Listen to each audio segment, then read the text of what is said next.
अशोक खरात प्रकरणामुळे काही लोक अडचणीत येण्याची शक्यता आहे। त्यामुळे नाशिक टीसीएस प्रकरण बाहेर काढलं असा आरोप इम्तियाज जलील यांनी केलाय। तर मराठी भाषा राज्यातील प्रत्येकाला आलीच पाहिजे, मुस्लिम मुलांनी देखील मराठी शिकली पाहिजे असंही त्यांनी म्हटलंय। याच संदर्भात त्यांच्याशी बातचीत केली आमचे प्रतिनिधी मोहसिन शेख यांनी।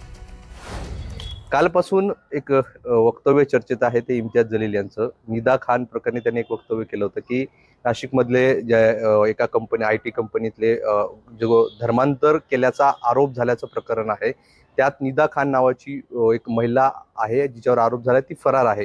मात्र इम्तियाज जलील माझ्यासोबत आहे। तुम्ही असं म्हटलं की मी तिला भेटलोय, तिच्या वडिलांना भेटलोय, कुटुंबाला भेटलोय आणि मी तिच्या पाठीशी उभं राहणार। तर आता प्रश्न असा उपस्थित होतोय की एक जी महिला पोलिसांना भेटत नाही ती तुम्हाला कशी भेटेल? नाही, थोडंसं स्पष्ट करतो की जेव्हा हे प्रकरण सुरू झालं होतं आणि इमिजिएटली जे मीडियामध्ये असं दाखवण्यात येत होतं की या सगळं जे हे इन्सिडेंट आहे त्याच्यामध्ये मुख्य आरोपी ती आरोपी नाही होती। तिला मीडियाने असं दहशतगर्द सारखं की तिच्या कनेक्शन्स काय, ती काय काय करत होती, असं करत होती, 24 तास हे चालवत होते।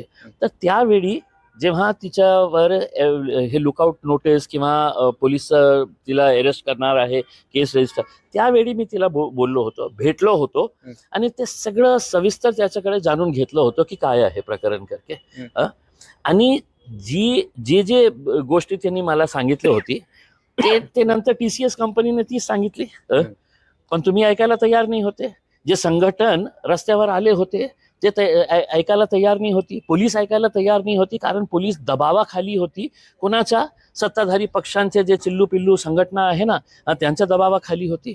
म्हणून त्यावेळी मी भेटलो होतो, तिच्या आईला भेटलो होतो, त्याच्या परिवाराला भेटलो होतो आणि मी त्यांना स्पष्टपणे सांगितलं होतं की तुम्ही जे बोलत आहे ते खरं असेल तर खंबीरपणे आम्ही तुमच्या सोबत उभे राहणार आहे। पोलिसांच्या तपासात सर असं समोर येत आहे की निदा खानचं या सगळ्याशी संबंध होतं, ती कंपनी बाहेर गेल्यानंतर या सगळ्या लोकांच्या संपर्कात होतं असं पोलीस तपासातून समोर येत आहे। नाही, सगळं खोटं आहे, सगळं खोटं। खऱ्या अर्थाने सांगायचे असेल ना, एका FIR मध्ये तिचं नाव आलेलं आहे, हर्टिंग रिलिजियस सेंटिमेंट्स करके। आणि ते काय आहे FIR, खरी स्टोरी काय आहे ते जाणणं पोलिसांना खूप महत्त्वाचं आहे। आणि मला आता विश्वास झालेला आहे की आतापर्यंत पोलिसांना स्पष्ट झालेलं आहे की खरी स्टोरी काय आहे आणि कशा प्रकारे हे अननेसेसरी आणि याच्या मागे दिल्लीचा जे मीडिया आहे ते फ्लाईट घेऊन नाशिकमध्ये आलेला होता। ते एक एजेंडा घेऊन आले होते की आपल्याला हे करायचं होतं। त्याचं मागचं कारण काय होतं की अशोक खरात नाव ऐकलं का? विसरलं? नाशिकचं प्रकरण विसरलं का? नाही विसरलं ना। ते अशोक खरातचं प्रकरण दररोज आणि त्याचे धागेदोरे कुठे चालत होते? ते सरकारपर्यंत। सरकार कोणाची? भाजपची, शिवसेनेची, NCPची, त्याचे धागेदोरे नाही का तिथपर्यंत पोहोचत होते। मग आपली स्ट्रॅटेजीच आहे की आपण एक नवीन मुद्दा आणायचं आणि मीडियाला, गोदी मीडियाला, मी आपल्याला बोलत नाही पण गोदी मीडियाला मॅनेज करून आपण ते सगळं फोकस जे आहे ते डायव्हर्ट करायचं। तेच नाशिकच्या बाबतीत ते झालं। अशोक खरात आता विसरलं, TCS मोठा मुद्दा झाला, TCS मध्ये काही नाही होतं, निदा खानचा काहीही रोल नाही आहे त्याच्यामध्ये, पण तिला अशा प्रकारे आरोपी करण्यात आलं होतं। मग मी एक सामान्य नागरिक म्हणून ते निदा खानच्या जागेवर कोणी निशा पाटील असती, निशा कुलकर्णी असती, तरी सुद्धा मी हेच स्टँड घेतलं असतं जे आज मी निदा खानच्या बाबतीत घेतलेलं आहे।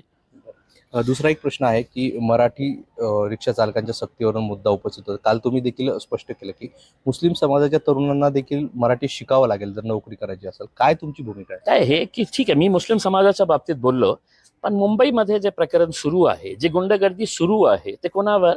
जे उत्तर भारतीय पोट भरण्यासाठी इथे आलेले आहेत, ते रिक्षा चालवतात, ते टॅक्सी चालवतात, छोटे मोठे कारोबार करतात।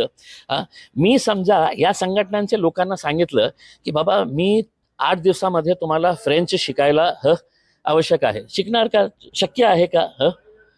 मला पण मराठी नाही यायचं, मला इतकी चांगली मराठी बोलायला येत नाही होती काही वर्षापूर्वी, पण मी बोलून शिकलो। आणि आज मला एक गोष्टीचा अभिमान आहे की मी NDTV चॅनलच्या समोर, मोहसिन भाऊच्या समोर उभे राहून मी मराठीमध्ये वार्तालाप करू शकतो।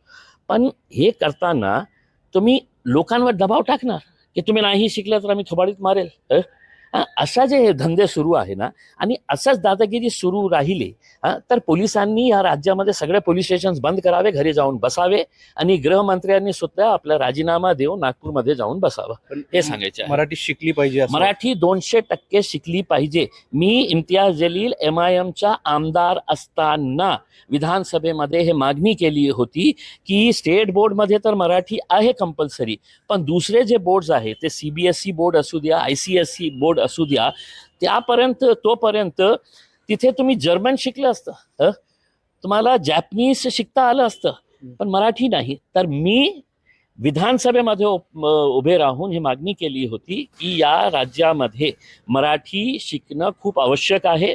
मुस्लिम समाजांना तर मी आवर्जून हे सांगत आहे की तुम्हाला पुढे जायचं असेल तर आपली महाराष्ट्राची भाषा आहे.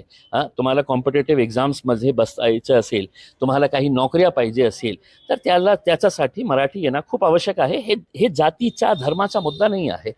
लँग्वेज कोणतीही असू द्या, ते लँग्वेज जे आहे ते सगळ्यांसाठी असतं. दुर्दैव हे आहे की आपण लँग्वेजला असं केलेलं आहे की नाही, आप हिंदी में बोलना ही नहीं, हिंदी में बोले तो आप खत्म, अब आप है तो मराठी के अंदर ही बोलना, और नहीं बोलेंगे तो हम आपके कान के नीचे बजाएंगे करके हे जे प्रवृत्ती सुरू झालेली आहे ना, याचा आम्ही निषेध करतो. हे होते इम्तियाज जलील. दोन महत्त्वाच्या गोष्टी त्यांनी मांडलेल्या आहे. एक, निदा खान प्रकरणी हे सगळं प्रकरण जे आहे तर खरात प्रकरण दाबण्यासाठी हा जो कंपनीचा जो प्रकरण आहे नाशिकच्या IT कंपनीचा, तो समोर आणला जात असल्याचं त्यांनी म्हटलं आहे. आणि दुसरीकडे मराठी शिकणं गरजेचं आहे. मी स्वतः शिकली आहे आणि मी सगळ्यांना आवाहन करतो की मराठी शिकलीच पाहिजे. यात जातीचा विषय नाही. या दोन गोष्टी त्यांनी स्पष्ट केलेल्या आहेत. राहुल चव्हाणचा मुस्लिम शेख, NDTV, छत्रपती संभाजीनगर.